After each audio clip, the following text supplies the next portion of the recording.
I'd like to go ahead and talk about a Dec data structure. This will be fundamentally the last of the kind of data structures that we'll make as part of our collections, our examinations of the collections framework.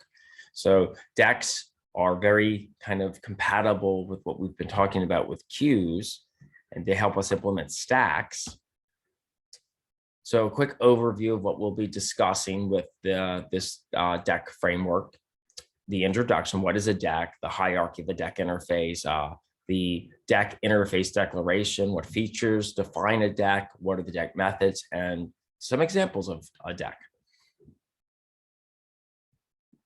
So a quick introduction is Dec is actually short for double-ended queue. So if you pull the DE off of double-ended and then you take the first couple letters off of Q, right, and combine those together, you get this hobbled term of a Dec, and that's what that is. It's a linear data structure that supports insertion and removal of elements from both ends, hence the term a double-ended queue. So you can insert or remove from the head or the tail. And again, it's usually pronounced as Dec and not DQ. So the Java Dec is an extended version of the queue to handle double-ended queue operations. It extends the queue interface with some additional methods for adding and removing elements from both ends of the queue. So the Dec interface was introduced in Java for Java 6, and it's part of the collections framework. And so you can find it in the java.util package as java.util.dec. And so double-ended queues in Java can be used for both FIFO, so that's first in, first out queues, or LIFOs, which is last in, first out queues. Otherwise, usually referred to as stacks. However, adding elements in the middle of a queue is not supported, right? So you can only put things on the front or on the beginning, at the start, but you can't go in between. So a quick examination into the hierarchy of a Dec interface. We have our, let's see here. So the Dec interface extends the queue interface, although I think I grabbed the wrong slide here. I have a, I grabbed my wrong image here. So we will ignore this slide for now, as this is just our diagram for a priority queue. But we can still give the explanation. So the Dec interface extends the queue interface to handle the double-ended queue, and it's implemented by the linked list and array Dec classes, both of which could be used to create a queue whose size can grow as needed. So the linked list is ideal for queue operations because of it's efficient for adding and removing elements from both ends. Remember, we looked at doubly linked lists. And so it makes sense that a Dec would take advantage of the operations of a doubly linked list. But what we do here is then we just define the behaviors of how we can add and remove things using the metaphor of a Dec on top of linked lists. And then other implementation classes are the concurrent linked Dec. So that's if you wanted to use it with a multi-threaded application, or linked blocking Dec, which we won't really talk about in this class, but it would be more meaningful once you start doing multi-threaded applications. So Dec interface declaration would look just like this, right? It's going to be an interface. It's a generic interface, so it supports generic typing, and it's going to extend the queue interface. So the features of a double-ended queue, again, commonly referred to as a Dec, is that the Java Dec interface orders elements in first in, first out, or last in, first out policy. So you get to decide how to use that. So you can use it either as a queue. So queues are defined as FIFO, or you can define it as a stack, last in, first out. And again, when we talked about queues earlier, we compared it to like a queue or a line at a grocery store. When we're talking about last in, first out policy, just to make this very definite so we can articulate what the difference of that is, think about a traditional stack like a stack of pancakes. When you go ahead, so the last pancake on the stack is typically going to be the first one pulled off the stack to give to someone who's looking for a pancake. or so if you, and that's true for any type of stack. Is the behavior is the very last thing that's put into it is the first thing that comes back out. I guess that would be like a stack of cards too, right? Like if you go ahead and shuffle the cards, the last one that gets put on the top is the first one that gets drawn off.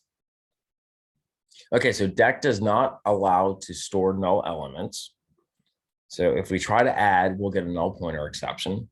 3, the most important feature of Deque are push and pop. The push and pop methods are commonly used to treat the Deque to function as a stack.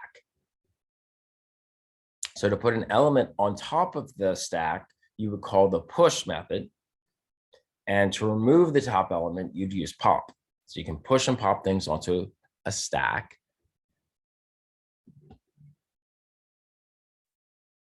4, the elements can be retrieved and removed from both ends of the queue, hence the name double-ended queue. 5, the elements can be added from both ends of the queue. So they can be retrieved and they can be added and they can be removed. 6, the linked lists and array Deque classes are 2 implementations for the Deque interface. So we've already seen linked lists. And then the last slide deck for this unit will be on array Deque, so that we've seen both concrete implementations of a Deque. 7, the array Deque class can be implemented if Deque is used as a LIFO queue, a last in first out. And the linked list implementation performs better if Deque is used as a FIFO queue. So again, there's 2 different implementations, concrete implementations, array Deque and linked list. If you want to use your queue as a first in first out ordering, then use linked list. If you want to use it as a last in first out ordering, then use the array Deque. And that's why you have the 2 different concrete classes. Okay, some Deque methods. So in addition to the methods that are inherited from the collection interface and the queue interface, the Deque interface adds 17 new methods that help facilitate insertion, removal, and peeking operations from both ends. And again, a lot of these are just doubled up because it allows for you to look at either the head or the tail for these operations. So for instance, you have a method, instead of just a add method, you have to specify, well, where do you want to add it? So they have an add first method, which is used to add an element to the head of the Deque. And it throws an exception, an illegal state exception, if the capacity is restricted Deque is out of space. Or you can do add last, which is the method used to add an element to the tail of the Deque. And again, it will throw an illegal state exception if the capacity restricted Deque is out of space. So you could limit the size of a Deque. You have offer first or offer last. That's used to add an element at either the head. Well, so offer first will add it to the head of the Deque and returns true if the element is added successfully or false otherwise. And offer last will add an element to the tail of the Deque. And again, it will return true if the element was successfully added, false otherwise. And then you have remove first or remove last. Remove first is the method that will retrieve and remove the element at the head of the Deque. And will throw an exception, a no such element exception, if the Deque is empty. Whereas remove last will retrieve and remove the element from the tail of the Deque. Again, the same exception if the Deque is empty. You have pull first, pull last. So the pull first is a method that performs the same task as the remove first method. However, it returns null if the Deque is empty. And we've seen methods very similar to this before. And pull last, where this is a method that performs the same task as the remove last. However, it returns null if the Deque is empty. So one set of methods will remove and throw an exception if it can't do it. The other will remove and throw a null if it can't do it. You have get first and get last. So get first is used to retrieve without removing the first element from the head. It throws no such element exception if the Deque is empty, and then get last is the same thing, but it returns the last element from the tail and throws the same exception if it's empty. You have peek first, peek last. Again, the peek first method works the same way as the get first method, but it returns a null object if the Deque is empty, instead of throwing an exception. And the peek last is the same thing. It will do the same thing get last method does, but will return a null instead of an exception if it can't perform that. You have the ability to push an element. And so that's a push to the head of the Deque. And it will throw an illegal state exception if the capacity restricted Deque is out of space.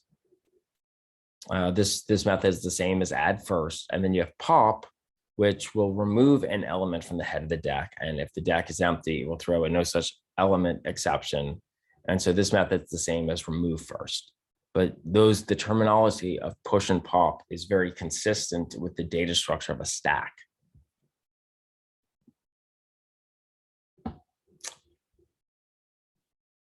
Okay, let's see. You have remove first occurrence, where you have a method that can remove the first occurrence of the specified element from the Deque, and it returns true if it's successful, false if otherwise. And also remove last occurrence. So this is a method that removes the last occurrence of the specified element from the Deque, and it will return true if it's successful, false otherwise. Then you can also get an iterator. So descending iterator returns an iterator object that iterates over its elements in reverse order from tail to head. So the descending iterator method works the same as iterator, except for the direction it moves in.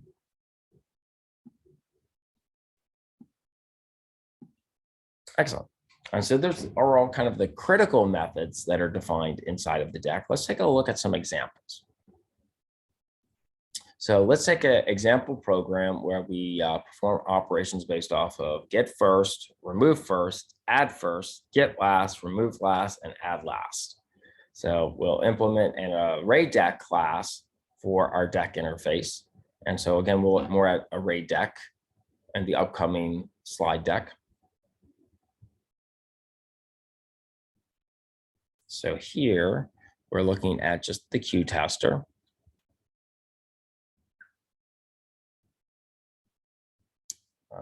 Let's see here. We're looking at Dec Tester. That's what we're looking at.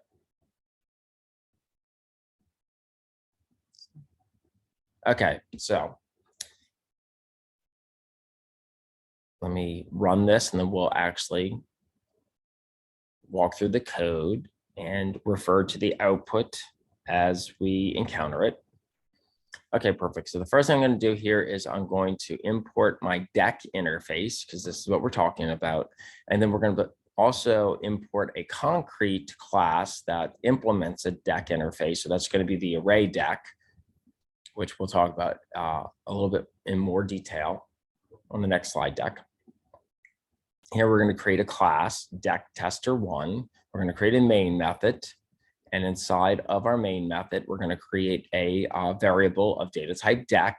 So we're going to use the interface. We're going to as our data type, and we're going to hold a string. So we're going to use generic typing to define a string Deque, and we're going to just use the default constructor for array Deque, which is a concrete class that implements the Deque interface. So we can treat that as a Deque data type. Then we're going to use that offer method to insert elements into our Deque.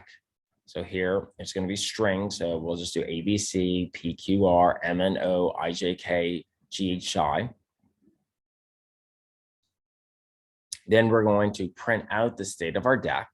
And here we could see that we have ABC, then PQR, then MNO, then IJK, then GHI, right? So it's in the order in which it's inserted. Now we're going to grab get first, and that's going to grab the head of our Deque. So that's going to be ABC. And then we're going to print out the state of our Deque after that. And so we haven't mutated the state with get first. So it's still going to be ABC, PQR, MNO, IJK, GHI. Then I'm going to go ahead and invoke this method here, remove first. And then we're going to print out the new state of our Deque. So here I'm going to remove first. Well, the first element is going to be ABC. So that gets removed. And then my new state is PQR, MNO, IJK, GHI.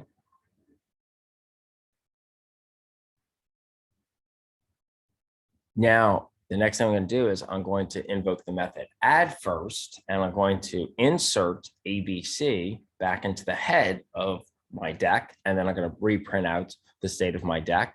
So here, I can see that my Deque has ABC as the first element again.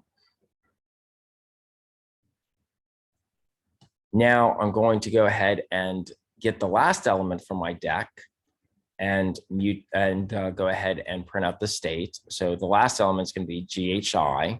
And since that doesn't mutate, it doesn't change the state of my Deque, I'm going to have the same ordering of the same set of elements as previously. So ABC, PQR, MNO, IJK, and GHI. Then I'm going to remove the last element, and I'm going to print out the element that's removed. So this it returns back the last element and mutates the state. So I'm going to print out the new state after that. So here we could say that the last element inside of the Deque was GHI.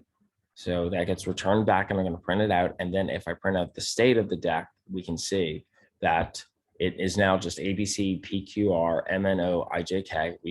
We no longer have that last element. And then we can add that back in with add last. And if we print out that state, we can see that we've added towards the end of our Deque, that GHI.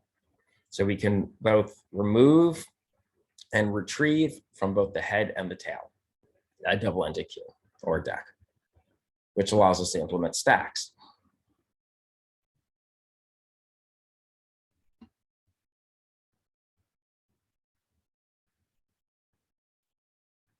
Okay, let's look at another example of a Deque. Let's create a program where we use a Deque as a FIFO queue, and we'll implement a linked list class for the Deque interface. Here, the linked list class performs better if we use the Deque for first in, first out operations. So let's take a look at our source code here. I'd rather do this in the IDE. So here we're going to import our Deque interface. We're going to import linked list, the concrete class, so that we can actually instantiate our Deque. And then here we'll also import an exception, no such element exception.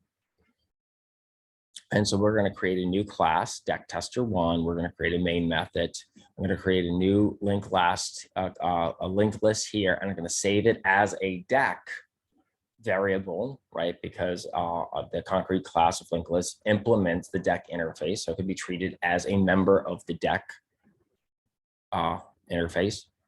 So here we're going to call a couple of different methods. We're going to call, and let me run this so we can look at what the output's going to look like as I go through this. So here we're going to add last John, then offer last Richard, offered last Donna, offered last Ken, and then finally offer Peter. And then we're going to print out the state of our Deque. And let's go up here, and we can see that we have John, then we have Richard, and then Donna, and then Ken, and then Peter. And so since we keep offering them one after the other as last, well, it grows out so that John will be first, then Richard, Donna, Ken, and then Peter. Okay, so now what we're going to do is we're going to peek first. And while peek first is not null, then we will step through these three instructions. We will peek at the first head element, then we'll remove that element, and then we're going to look at the elements in our Deque. So here, let's get it. So here's going to be the first iteration of that while loop, where the head element is John. We remove John, and now the new elements in the Deque is Richard, Donna, Ken, and Peter. Then the next iteration, the head will be Richard. We remove Richard, and the new state of our Deque will be Donna, Ken, and Peter. And then in our next iteration, our head element will be Donna. We'll remove Donna, and then the new elements left in the Deque will be Ken and Peter. And then in the next iteration, we'll remove Ken. Ken is the head element, or remove Ken. It'll just be Peter left. And then the very last iteration, the head element and only element is Peter. We'll remove that element from the Dec, and then we have an empty Dec. Okay, so then the next thing we can do is we're going to invoke the method Dec is empty. That will return true. Will we be able to peek first? We attempt to do a peek first. That's going to produce a null reference or null object. And if we try to pull first, that's also going to give us a null object. So these are the ones that return nulls and not exceptions. Now, to compare that, if we do get first, we can try to do that. And if we fail to do that, we can catch that exception, no such element exception. And then we, in response to that exception, we can go ahead and print that the Dec.getFirst, that the Dec is empty. And we could do the same thing for trying to remove the first. So these are instances on where we can use the same type of method as previous, but instead of returning nulls when we are not successful, this returns the exceptions, and how we can use try catch block to catch those exceptions.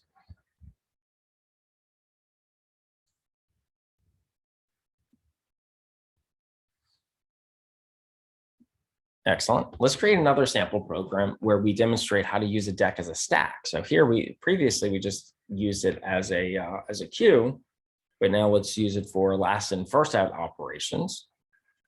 And so in this example, we'll use an array Dec class because that's the more optimized of the two concrete classes when we want to do stack operations. So again, let me jump on over to our IDE. I'll go to Dec Tester 3 here.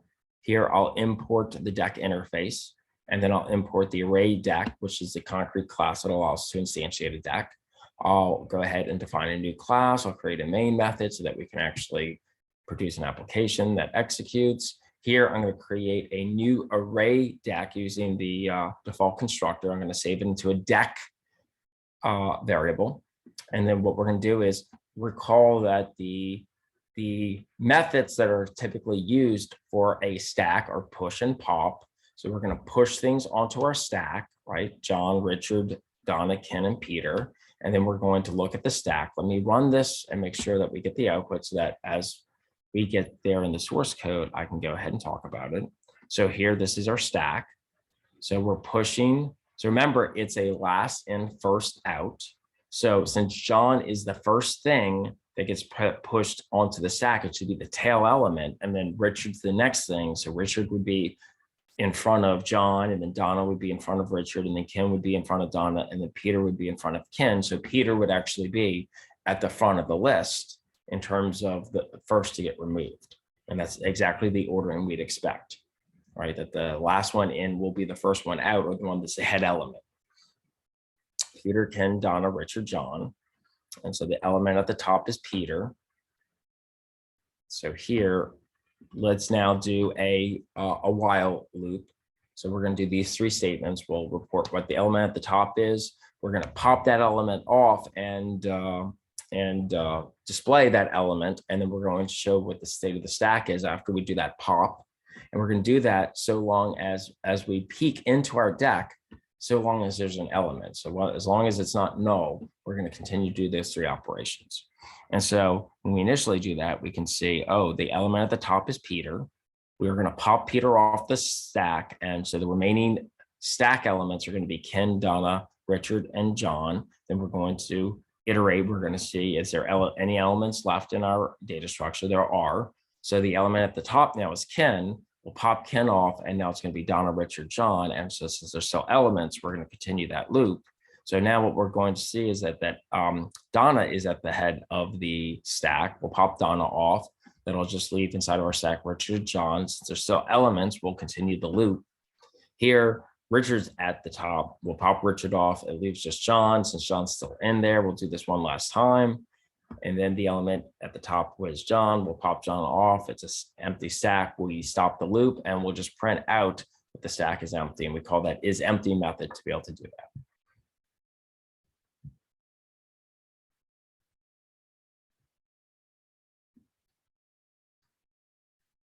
Okay, let's take an example program where we iterate over elements of Dec using the Iterator method. Now, the Iterator method returns an iterator object that iterates over elements of a Dec in LIFO, last in, first out order.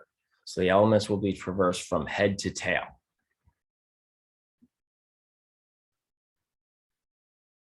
So here, let me go to my Dac Tester, and I will go ahead and run this.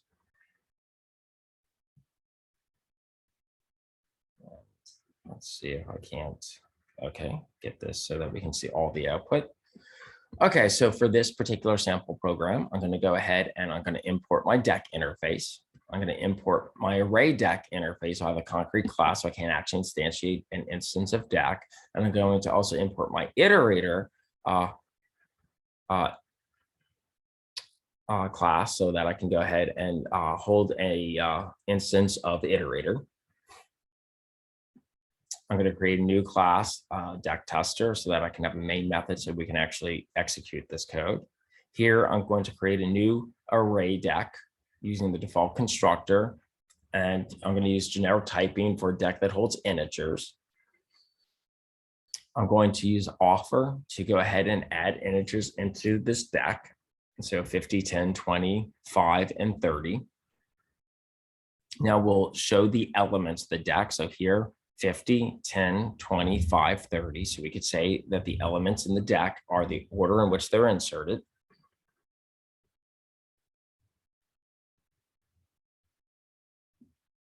Then I'm going to go ahead and grab that iterator using the iterator method. I'm going to save that to a variable iterator on in that returns back integer values, because that's the same data type that the Deque uses. So long while the iterator has a next element, we'll grab that next element and we'll iterate through. So you'll see we'll get it in the order here, 50, 10, 20, 5, and 30. So that's the default iterator that gives us the elements in the forward direction.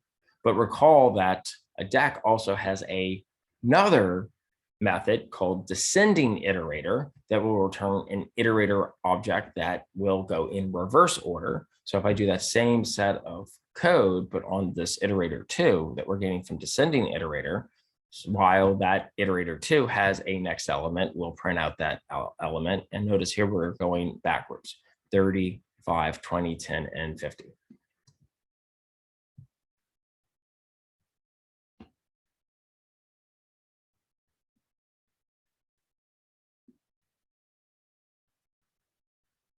Excellent. And so here, I would like to look at one last sample program using a Deque where we use the enhance for loop to iterate over the elements in the Deque in a last in first out order. So in the order that you'd expect it to be for a stack.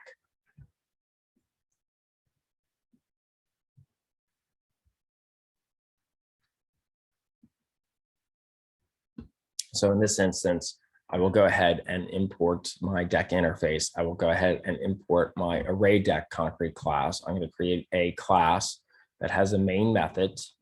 Inside of this class, I'm going to go ahead and I will instantiate a new array Deque and save it into a Deque variable. And so I'll use my generic typing to declare the integer data type to be held inside of this Deque. Here, I will add in some elements. And in fact, let me go ahead and run this so we can talk about what the output is going to be. So I'm going to add these in the order of 50, 10, 20, 5, and 30. And here, I'm just going to use an enhance for loop. So for each integer element that's inside of our Deque, and again, I use a colon as the delimiter here between the local variable inside this for loop and the data structure, the collection we're walking across. And I'll just print out that element. And so here we'll see 50, 10, 20, 5, and 30.